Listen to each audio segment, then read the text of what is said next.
هر قول هر عمل د محترم امام الانبیاء امام الانبیاء نبی اکرم د محترم امام الانبیاء نبی اکرم د محترم. الحمد لله نحمده ونستعينه ونستغفره ونؤمن به ونتوكل عليه ونعوذ بالله من شرور أنفسنا ومن سيئات أعمالنا. من يهده الله فلا مضل له ومن يضلل فلا هادي له، وأشهد أن لا إله إلا الله وأشهد أن محمدا عبده ورسوله. أما بعد، فأعوذ بالله من الشيطان الرجيم. بسم الله الرحمن الرحيم. وما أرسلناك إلا رحمة للعالمين. إن الله وملائكته يصلون على النبي يا أيها الذين آمنوا صلوا عليه وسلموا تسليما. اللهم صل على محمد وعلى آل محمد كما صليت على إبراهيم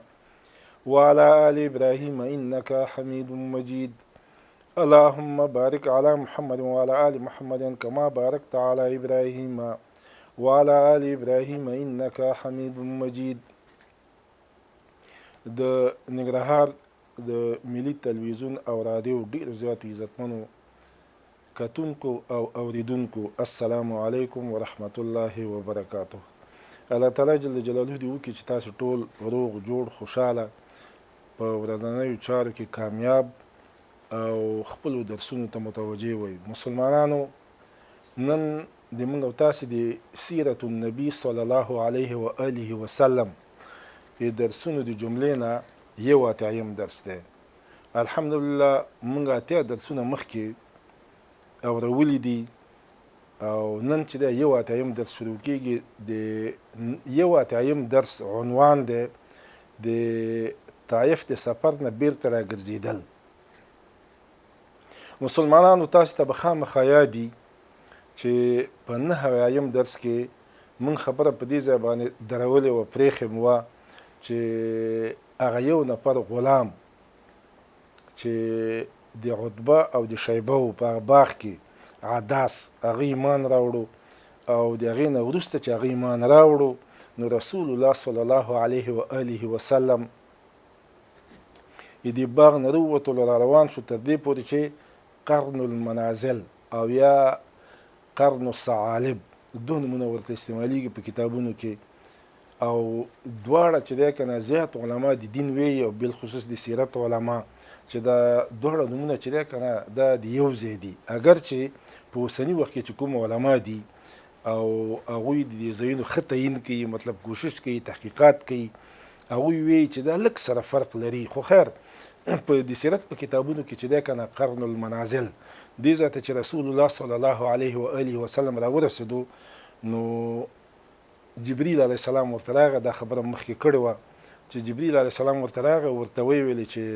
ما سره هغه ملایکه موجوده ده چې کومه په غرونو باندې مقرر ده، یعنی د غرونو پاچهي چې د هغې په لاس کې ده هغه ملایکه چې ده که نه هغه وجود لري، نو ته ورته که هر امر کوې نو هغه به اجرا کیږي. ځکه رسول الله صلی الله علیه و آله وسلم ته وویل شو چې دغې خلکو چې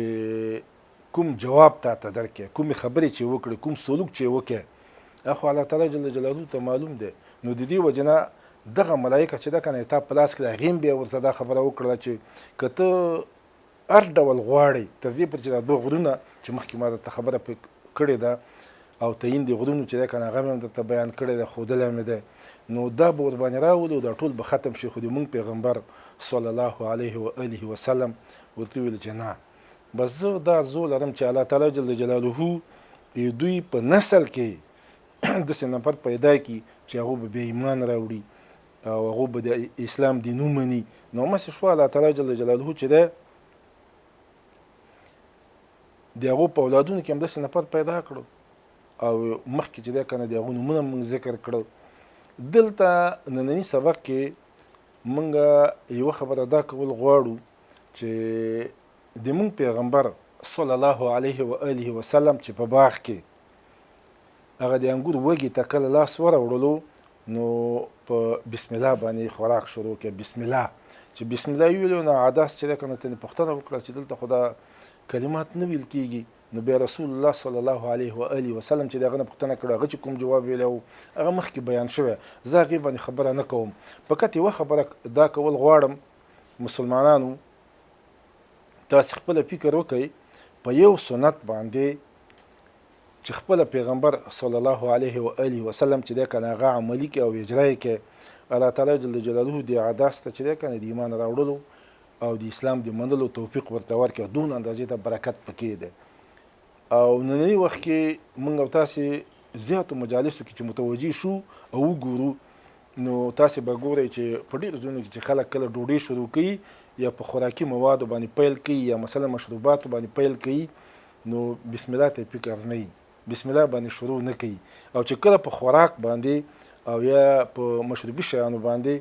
د الله تعالی جل جلاله په نامه باندې شروع ونه شي د هغې به څه پیدا وي، هغې کې به الله تعالی جل جلاله څه برکت واچي. او زیات کسان داسې وي چې کله ډوډۍ خوري خوراک وکړي بیا وروسته دعا ته یې فکر نه وي چې زه باید دعا وکړم. او سره د دې چې د مسلمان او د کافر د خوراک په منځ کې دا ډېر ښه فرق دی. بالکل کافران چې دی که نه د حیواناتو په ډول باندې په خوراک باندې شروع کوي هغه د الله تعالی جل جلاله د نامه نه خبر نه دي، نو دا عقیده لري چې دې کې څه پیدا شته. او مسلمان چې دی الحمدلله هغه د الله جل جلاله په نامه باندې شروع کوي، د الله د نوم برکت چې دی که نه او خیر دا ورته معلوم دی. او آخر کې د الله تعالی جل جلاله ثنا وي چې ما ته الله تعالی توفیق راکړي، الله تعالی جل جلاله د امکانات ما ته برابر کړو چې ما دا خوراک وکړي. نو آخر کې هغه د ډوډۍ والا یا طعام والا دعا چې ده که نه هغه مطلب وي. نو د پیغمبر صلی الله علیه و آله وسلم په دې یو سنت باندې الله تعالی جل جلاله دې سړي ته توفیق ورکړي دی مسلمان شو. یوه دا خبره ده، یعنی مطلب دا چې موږ کوشش باید وکړو که چېرته موږ غواړو چې خپل دین من مطلب په عملي شکل خلکو ته وښیو، طریقه همدا ده چې ځان باندې به یې ته اول عملي کوې. دې کې الله تعالی جل جلاله دا خیر اچي چې ته کله خبر کوې خبر او پیغام خلکو ته د دین رسوي هغوی به نو ډېر ښه اثر کوي، هغوی ډېر ښه مني، ځکه هغه په دې باندې پوهېږي چې دی خپل عملي کوي خو ګټه پکې ده که نه. که ګټه پکې نه وي د به ولې عملي کولو. او کوم کسان چې په ټولنه کې عملي ډول ضعیفه وي، عملي ډول کمزوري، هغوی چې هر څونه تبلیغ کوي، واز کوي، خبرې کوي، خلکو باندې ډېر اثر نه کوي. مسلمانانو خلک ورته ډېر متوجه نه وي. نو موږ که به د خپل دین باندې ظهیر وو او موږ غواړو چې دا د موږ دین دا د ثابت پاتې وي او دا به ثابت پاتې کېږي، که موږ یو که نه وي دا به ثابت پاتې کېږي. الله تعالی جل جلاله د قرآن کریم د ساتنې ذمهواري چې ده په خپله باندې کړې ده. خو نیکبخته سړی چې دی هغه څوک دی چې دی ساتونکی چې دی محافظینو کې راشي. نو که چېرته موږ وغواړو چې موږ دین پاتې وي په خلکو باندې چې دی که دا تطبیقي جنبه چې ده که نه موږ په سترګو باندې وګورو، اول په ځان باید تطبیق کړو، اول په ځان باندې عملي کړو. نو د دې وجه نه نور خلکو ته هم خیر ورسېږي او موږ ته هم خیر ورسېږي. او دیني علما د موږ وی دا عادات چې په خپلو بادارانو باندې خفه کېدو چې جنګ ته دې نه ځي، نو د هغه خو یو دفعه عقیده داسې جوړه شوله چې د دې پیغمبر په مقابل کې څوک درېدی نه شي، مقابله نه شي کولی، هېڅوک د دې توان نه لري چې د پیغمبر سره جنګ وکړي. نو هغه غریب په پښو کې ورته ولوېدو، زارۍ ورته وکړې، ویې ژړل چې یاره مه ځئ تاسې جنګ ته، تاسې د پیغمبر سره وسه نه کېږي، تاسې ولې ځئ د پیغمبر سره جنګ کوئ، غرونه هغه ته نه ټینګېږي، تاسې ورسره جنګ کوئ. نو د سیرت علما چې دی که نه هغوی وی دا د دې وجه نه ده ورته دا زارۍ کولې، په خپلو بادارانو باندې خفه کېدو، وی چې د هغو ډوډۍ خوړلې وه او بل هغوی ورته ځای ورکړی و. یعنې یو څوک چې چا سره نیکي وکړي، هر څوک چې چا سره نیکي وکړي د انسانیت تقاضا دا ده، د انسانیت چې هغه به بیا د هغه نیکي چې ده نه هېروي. ځکه مونږ پخوا یو متل د عوامو به کولو، وی نیکي چې د دریاب کې واچه نه وړي، نیکي دریاب کې واچه نه وړي. خو ډېر داسې کسان هم وي چې څوک ورسره نیکي وکړي، نیکۍ په مقابل کې بدي کوي او بیا هغه سړی چې د مثال په ډول باندې پرځای کې بیانوي چې بس نیکي کول نه دي په کار، ځکه موږ د پلاني سره کړی و داسې وکړه، پلاني سره هم کړی و داسې وکړه. نو دا بیا د اسلام دین ته هم نقصان رسوي، د دې سړي هغه تشخص ته نقصان رسوي او د چې کوم عزت دی په ټولنه کې او کوم مقام دی کوم حیثیت دی هغه ته هم ټکان ورکړي. سړی باید کوشش وکړي چې هر چا ورسره نیکي وکړه لږ وي که ډېره نو د هغه شکریه باید ادا کړي او ناشکري چې ده که نه ونه کړي. ناشکري کې چې ده که نه ډېر زیات تاوان دی. نو مسلمانانو دلته چې د دو سره په دې قرن المنازل کې د ملایکو سره خبره وشوله او د غرونو هغه مسلط ملایکې ته چې د جواب په دې ډول باندې وویل شو د دې ځای نه زیاتي رسول الله صلی الله علیه و آله وسلم چې دی که نه روان شو تر دې پورې چې یو ځای دی په ډېرو دیني کتابونو کې او یا د سیرت په کتابونو کې چې د نخله په نامه باندې یادېږي یا بطن نخله ورته وایي هلته لاړو. یعنې درېیمه دفعه درېیم پړاو د موږ د پیغمبر صلی الله علیه و آله وسلم د طایف نه چې تلو هغه په بطن نخله کې شو. نو د اسلام تاریخ چې ورته وایي نجیب آبادي صاحب چې لیکلی دی په هغې کې وی دلته چې دی که نه دلته رسول الله صلی الله علیه و آله وسلم وی د شپې تلاوت کولو مونځ کولو په مانځه کې قرآن کریم لوستو وی دا قرآن کریم چې لوستو دلته په دغه وخت کې وی د پیرانو یوه ډله چې ده که نه راغله د پیرانو یوه ډله راغله د مونږ پیغمبر صلی الله علیه و آله وسلم ورباندې خبر نه و هغه لیدلي نه دي خو دا پیران چې و که نه راغله او د قرآن کریم تلاوت یې واورېدو چې د قرآن کریم تلاوت یې واورېدو نو هغو 9 نفره وو او ځینې علما وایي چې 7 نفره وو د ټولو چې دی که نه ورباندې ایمان راوړو دا ټول مسلمانان شو. او دیني کتابونو کې موږ دا هم راغلي وي دا 9 واړه کسان چې دي په یمن کې یوه قریه ده یمن کې هغې د هغې قریې نه راغلي وو نصیبین ورته وایي هغې قریې ته د هغې قریې نه دوی چې دی که نه دلته راغلي وو په رسول الله صلی الله علیه و آله وسلم باندې ایمان راوړو. سیرت المصطفی 209 صفحه اول جلد رحیق المختوم 9 صفحه عزتمنو مسلمانانو دا چې مونږ ویو چې رسول الله صلی الله علیه و آله وسلم دلته راغی بطن نخلې ته نو د سیرت علما وی چې دلته 2 ځایونه چې وکنه دا د اوسېدلو واله و یو ته سیل الکبیر وی او بل ته عظیمه دا 2 ځایونه چې دي که نه دا وی د آباد ځایونه و په دې کې اوبه وې فصلونه پکې وو نو دا ځایونه د اوسېدو رسول الله صلی الله علیه و آله وسلم دلته څو شپې بیا تېرې کړې څو شپې او دغه پیرانو چې ایمان راوړلو د 9 نفرو یا 7 نفرو چې ایمان راوړو دې کیسه د دې بیان الله تعالی جل جلاله په قرآن عظیم کې په 2 سورتونو کې چې دی که نه وړاندې کړی دی. اول په سورة الاحقاف کې چې 26مه سپاره ده او دویم په سورة الجن کې الله تعالی جل جلاله په د احقاف په صورت کې چې دی که نه فرمایي رسول الله صلی الله علیه وسلم ته وایي وَإِذْ صَرَفْنَا إِلَيْكَ نَفَرًا مِنَ الْجِنِّ وَإِذْ صَرَفْنَا إِلَيْكَ نَفَرًا مِنَ الْجِنِّ وی کله چې مونږ متوجه کړو او یا صرفنا معنا بعثنا کلم چې راولېږل یا صرفنا معنا وجهنا چې کلم متوجه کړه کلم چې راولېږل یوه ډله د پیرانو یوه ډله م راولېږله الیک تا ته یستمعون القرآن ویدو چې د الله تعالی جل جلاله کتاب ته غوږ نیولی و د الله تعالی جل جلاله کتاب ته غوږ نیولی و فلما حضروه کله چې دوی د کتاب ته حاضر شو یا فلما نو کله چې حضروه حاضر شو دوی د پیغمبر ته قالو ویل انصتو چپ شئ د قرآن کریم تلاوت چې کله واورېدو اوله دفعه دومره اندازې ته اثر یې ورباندې وکړه ورته وایي چې چپ شئ. او زیاتو ځایو کې موږ او تاسې ګورو چې د الله تعالی جل جلاله کتاب لوستل کېږي لګیا خلک خپل منځ کې مرکه کوي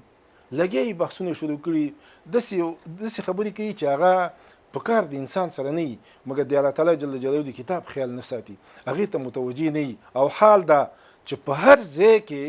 چې د الله تعالی جل جلاله کتاب لوستل کېږي د مانځه نه بهر هم دیني علما د موږ وایي چې په کار ده مستحب ده چې سړی ورته غوږ ونیسي او په مانځه کې خو بیخي واجب ده هلته خو بیخي به ورته غوږ نیسي. نو دا پیران دون اندازې ته متاثره شو د الله تعالی جل جلاله کتاب نه چې قالو دوی ویل انصتو چپ شئ غوږ ونیسئ. فلما قضوا کله چې رسول الله صلی الله علیه و آله وسلم چې دی که نه تلاوت پوره کړې ولو وګرځېدو دوی الی قومهم خپل قوم ته دوی چې کوم قوم هلته لاړه منذرین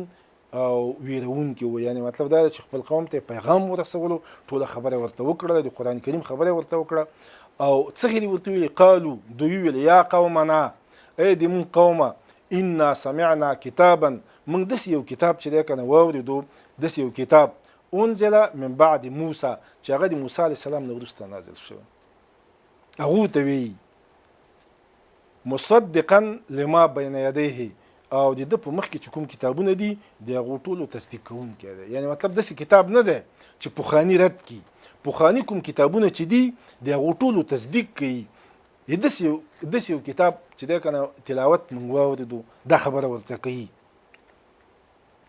او دوی دونه اندازې د هوښیار خلک شو، دونه اندازې ته د قرآن کریم ورباندې تاثیر وکړي. څه وایي د قرآن کریم باره کې؟ دوی وایي، دوی دا خبره کوي. چا ورته ترجمه هم نه ده کړې، چا ورته تفسیر نه دی بیان کړی، چا ورته درس نه دی ویلی. وی یهدي الی الحق، وی دا چې د حق دین ته چې دا لارښوونه کوي، حق دین ته خلک بولي. و الی طریق مستقیم، او برابر لارې خلک برابر لارې ته بولي. داسې یو کتاب تلاوت موږ واورېدو. یا قومنا اجیبوا داعی الله، یا قومنا ای د مونږ قومه اجیبوا داعی الله، د بلونکي چې دی بلونکي قبول کوي، یعنې د بلونکي دعوت بلونکي دعوت چې دی که نه دا قبول کوي، چې قرآن کریم ته نه مراد دی د داعي نه، او یا خپل رسول صلی الله علیه و آله وسلم ورته وایي چې دا بلنه قبوله کوي، دا خبره یې ومنئ، تاسې مخالفت مه کوئ. و آمنوا به، او په ده باندې تاسې ایمان راوړئ. یغفر لکم من ذنوبکم، الله تعالی جل جلاله به تاسې ځینې ګناهونه وبخي. یعنې مطلب دا دی چې د اسلام په راوړلو باندې، د اسلام په راوړلو الله تعالی جل جلاله هغه ګناهونه چې د بنده او د الله تعالی جل جلاله په منځ کې د هغه بخي، مګر حقوق العباد چې دي د بنده حق چې دی ورباندې، هغه الله تعالی په اسلام نه بخي چاته.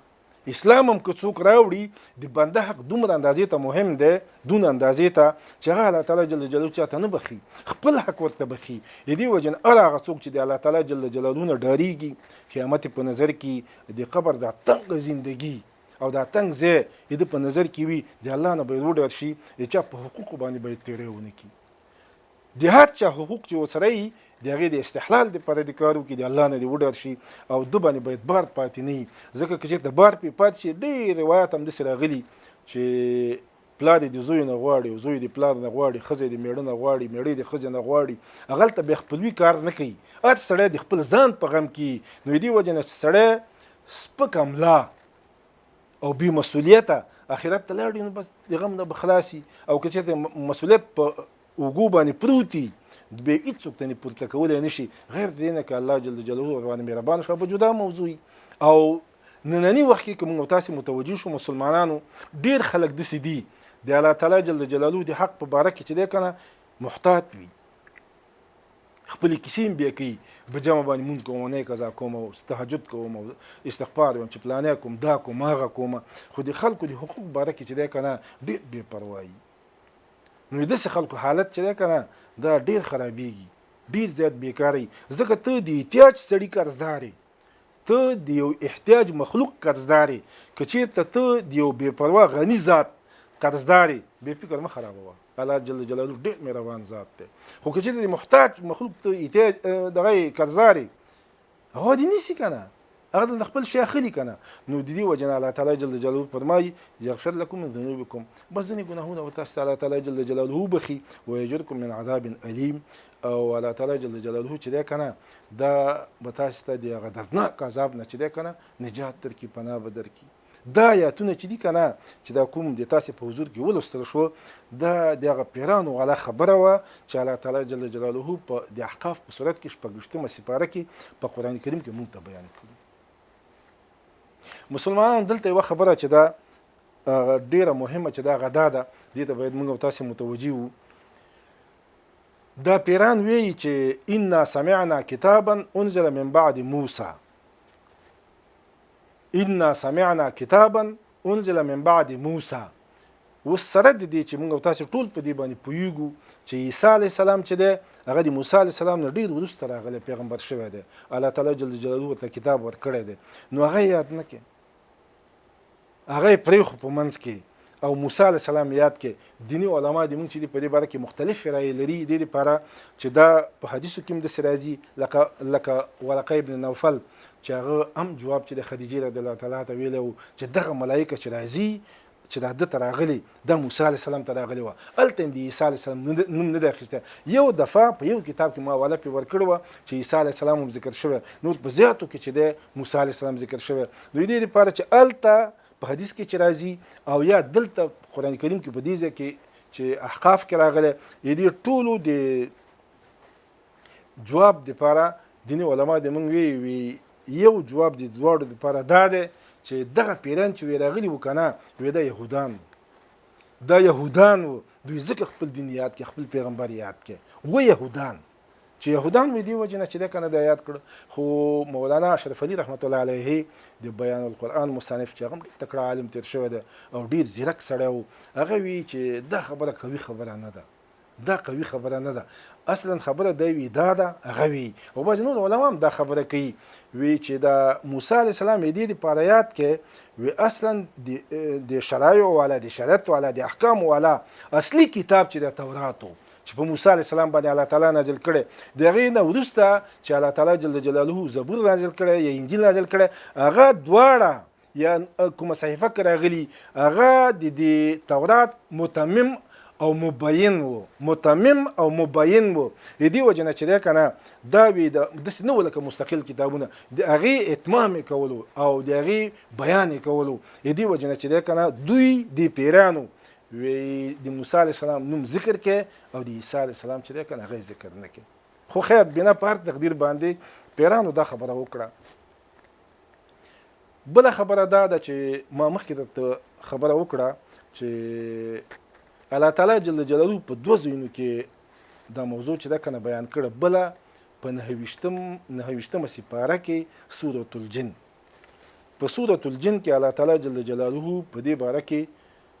15 آیاتونه چې دي که نه 15 آیاتونه هغه نازل کړي دي چې دغې د نخله په مقام کې یا بطن نخله کې چې رسول الله صلی الله علیه و آله وسلم تلاوت کولو د پیرانو اورېدلی دی ډېر دیني علما هغوی د دې پیرانو نومونه لیکلي دي سیرت علما هغوی د پیرانو نومونه لیکلي ټول مکمل هغوی باره کې بعضې کیسې چې دي چېرته چې مړه شوي چا چې مړه کړي دي هغه کیسې مختلفې کیسې چې دي که نه چې هغه هم ډېرې دلچسپۍ والا دي هغه په کتابونو کې زموږ راغلي دي خو الله تعالی جل جلاله فرمایي چې سورة الجن کې قل ورته ووایه اوحي الی وحی کړی شوی ماته انه چې بېشکه شان دا دی استمع غوږ ونیو نفر من الجن یو جماعت یوې ډلې د پیرانو نه ما ووي چې 9 نفره یا 7 نفر خو ډله وه یوې ډلې د پیرانو فقالو دوی ویلې انا سمعنا قرآنا عجبا دې ځای کې اوس وایي چې پیران به اوله دفعه انا سمعنا قرآنا عجبا مونږ چې دی که نه عجیب قرآن چې دی که نه واورېدو مونږ عجیب قرآن واورېدو یهدي الی الرشد چې دا لارښوونه کوي هدایت ته فآمنا به مونږ ورباندې ایمان راوړو ولن نشرک بربنا احدا او مونږ به د الله تعالی جل جلاله سره هېڅوک چې دی که نه په دې برخه کې شریک نه کړو دا پیران دي د پیرانو خبره ده چې دون اندازې ته په کلک عقیده باندې ولاړ دي چې دوی وایي چې موږ به د الله تعالی جل جلاله سره څوک شریک نه کړو دا کار نه کوو بیخي اوله دفعه قرآن کریم اورېدلی دیني علما دي موږ چې دي که نه زیات هغوی دا وایي چې دا پیران ته څه مجبوریت پیدا شو چې دلته راغله نو ځینې علما چې دي که نه هغوی یوه وجه ذکر کوي وی چې مخکې به پیرانو یا شیطانانو د آسماني اوازونو یا د آسماني خبرو څه غلا چې دا کوله غوږ به ورته ونیولو چې شبه یې ترې واورېدو لاندې به یوه خبره به هغه وه او ډېرې زیاتې به یې نورې ورسره ګډې کړې او په همدې دروغ باندې چې دی که نه دوی ژوند او کار چې دی که نه روان و کله چې د مونږ پیغمبر الله تعالی جل جلاله د رسول په صفت راولېږلو نو بیا دا کار په هغوی باندې بند شو دا کار نه کړو. نو هغوی فکر وکړي چې څه وشو، چې کله به شیطان یا پیري هر شی چې آسماني خبرو ته به یې غوږ ونیولو، نو شهاب ثاقب چې دی که نه هغه به ورپسې شو، وبه یې ویشتو او د ده نه به بوټ ووتو. نو بیا دا مشر ورته خبره وکړله چې تاسې وګورئ څه شوي دي، څه پیښه شوې ده، مخکې به دا خبرې موږ اورېدي او اوس یې نه اورو. نو بس ډلې ولېږلې په ځمکه کې مختلفو ځایونو کې چې دا خپرې کړلې چې تاسې دا معلومات راوړئ. یوه ډله دلته حجاز ته هم راغله، همدغه د یمن والا چې ما درته مخکې ویلې چې د نصیبین والا کسان وو، نصیبین د قریې، هغه راغله دلته. هغو چې راغله دلته دا قرآن کریم چې دی واورېدو او سمدستي ورباندې ایمان راوړو او دیني کتابونو کې دا هم راغلي مسلمانانو وی دوی چې لاړه خپل قوم ته، هلته چې هغوی ته بیان کوي بیان او دعوت ورته ورکوي. 300 کسان پیریان، 300 کسان پیریان دې کسانو په دعوت باندې هغه مسلمانان شو او رسول الله صلی الله علیه و آله وسلم ته راغله. خو زه یوه بله خبره چې هغه هم غواړم چې تاسو ته وړاندې کوم او ورباندې خپل منځ کې ځان پوه کړو، هغه دا د مسلمانانو زه حیران یم دې ته ډېر داسې کسان وي چې هغه قرآن کریم په میاشتو میاشتو مطالعه کوي، یا مثلا غوږ ورته نیولی وي تلاوت کوي، تفسیر یې ګوري، علماو ته کیني، د علماو نه یې اوري، مګر دونه اثر ورباندې نه کوي. او دا خلک چې نوي مسلمانان، اوله دفعه مسلمانان، اوله دفعه د قرآن کریم تلاوت نه خبرېږي، د قرآن کریم عجیب صفت کوي، انا سمعنا قرآنا عجبا، انا سمعنا قرآنا عجبا. وی مونږ چې دی که نه وی عجیب قرآن کریم چې دی که نه واورېدو، عجیب کتاب چې دی که نه دا مونږ مطلب دلته ولیدو یا مثلا ورباندې پوه شو. عجیب عجیب د دې څه مطلب دی؟ د دا مطلب د مسلمانانو چې دا کتاب دون اندازې ته موثر کتاب دی، موثر چې هر سړی کله واوري نو د باندې خامخا اثر راځي. لکه عبدالله ابن عباس رضی الله تعالی عنهما وی دلته د عجبا معنا، د عجبا معنا چې د بلیغا، بلیغا نه مؤثرا، تاثیر کوونکی کتاب. او دا موږ تاسو ته خو معلومات دی چې کله تلاوت کیږي، چې کله تلاوت شروع شي نو خلک متوجه شي ورته چې خوند ورته ورکړي. که د زړه نه دی ورته غوږ ونیسي نو اثر ورباندې راځي، تلاوت ورته خوند ورکوي. هغه څوک چې لولي قاري یا هر څوک چې وي نو هغه ورته په زړه کې محبوب شي، هغه ورته ګران شي. ځکه د پیرانو والا خبر ده که نه، عجیب کتاب دی، عجیب. او دیني علما دې مونږ وی دا عجبن چې دلته راغلی، عجبن لغت علما دې مونږ وی چې عجبن خپله دا مصدر دی او معنی یې چې ده که نه عجیب دی. عجیب عجیب عجیب وی څه ته وی؟ عجیب عجیب چې دی که نه ما خرجه اشکاله و نظائره، ما خرجه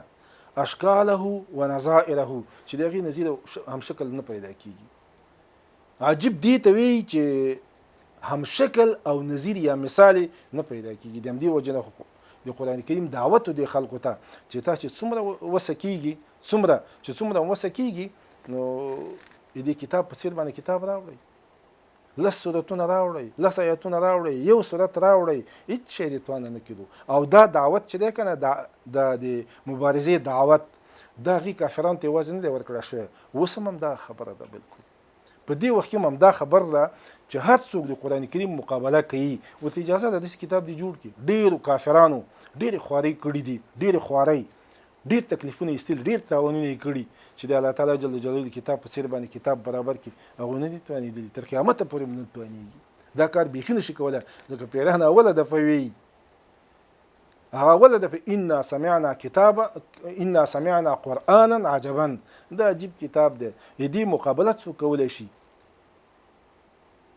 دې غونې کتاب څوک راوړلی شي؟ دوی دا کار نشي کولی، دا د توان نه پوره نه ده. نو چې د هغوی د توان نه پوره نه وه، د اوسني مخلوق د توان نه پوره نه ده، تر قیامته پورې چې څومره مخلوق پیدا کیږي او د قرآن کریم مقابله کوي، دا د دوی په وس کې نه ده. بلکل مخکې مسلمانانو یوه خبره ما درته وکړله چې ځینې علما چې دی که نه هغوی همدا وایي چې پیران د استراق السمع نه بند شو، د دې وجې نه دې ځای ته دا ډله راغله. بله یوه ډله علما چې دي که نه هغوی دا خبره کوي، وی نه، رسول الله صلی الله علیه و آله وسلم ته امر شوی و، ورته امر شوی و چې ته پیرانو ته قرآن کریم واوروه. وی دا ډله ورته راغله، قرآن کریم ورته واورولو. او درېمه وجه چې دا کنه دیني علما دې موږ دا وی چې نه پیغمبر اسلام په دې باندې نو خبر خو ناڅاپه چې وکنه پیران راغله او تلاوت ته غوږ ونیولو تر دې پورې چې الله تعالی جل جلاله دا خلک مسلمانان کړه دا پیران دا مسلمانان شو او د قران کریم د آیاتونه واورید او الله تعالی جل جلاله په دا دوه سورتونو کې مونږ ته د هغوی حکایت چې دا کنه وکړي مسلمانانو دا د مونږ او تاسې یو اتایم درس و چې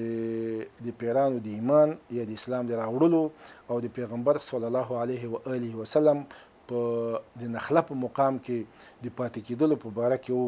تر دوه اتایم درس پورې تاسې په الله تعالی جل جلاله باندې سپارم. والسلام علیکم ورحمة الله وبرکاته.